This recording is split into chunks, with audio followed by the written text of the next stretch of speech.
Pacifica Radio, I'm Christina Onnested. President Joe Biden will sign the Respect for Marriage Act today, a bill that enshrines protections for same-sex unions in federal law. Lawmakers say they were motivated by the possibility the U.S. Supreme Court could overturn gay marriage rights, much like conservative justices already did with nationwide abortion access. The bill also provides federal protections for interracial marriages. The Securities and Exchange Commission has charged the former CEO of failed cryptocurrency firm FTX with orchestrating a scheme to defraud investors. A civil complaint filed today alleges Sam Bankman-Fried raised more than $1.8 billion from equity investors since May of 2019 by promoting FTX as a safe, responsible platform for trading crypto assets.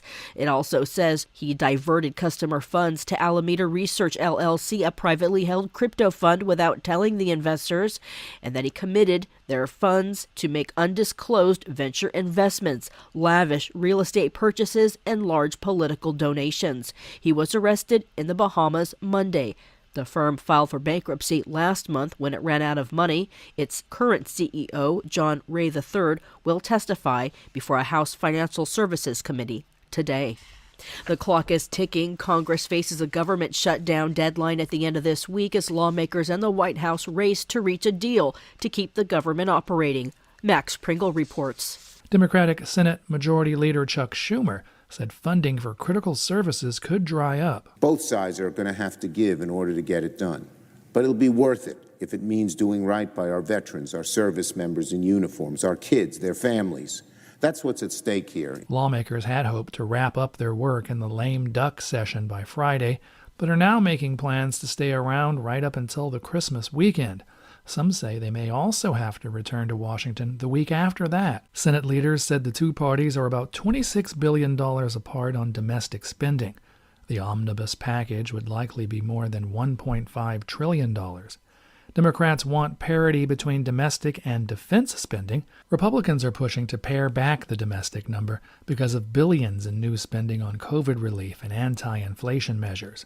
Republican Senate Minority Leader Mitch McConnell, if House and Senate Democratic colleagues can accept these realities in the very near future, we may still have a shot at assembling a full-year funding bill that will give our military commanders the certainty they need and stay competitive with rivals like China. Congress must fund the government before Saturday to avoid a shutdown. I'm Max Pringle. Jurors in Washington, D.C. heard a prosecutor's opening statements for a second seditious conspiracy trial against members of the far-right Oath Keepers group charged in the deadly Capitol attack on January 6th.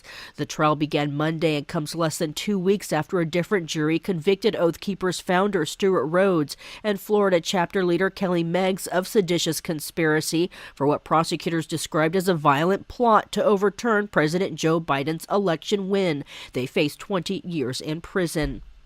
Meanwhile, a new report finds more than 300 people on a leaked Oath Keepers membership list were listed as government employees, current or former, at the Department of Homeland Security agencies, including the Border Patrol, Coast Guard, Immigration and Customs Enforcement, and the Secret Service. The DHS has said far-right extremists pose the greatest domestic threat, but ironically now has many people aligned with such groups working or once worked at its own agencies, some responsible for combating extremism.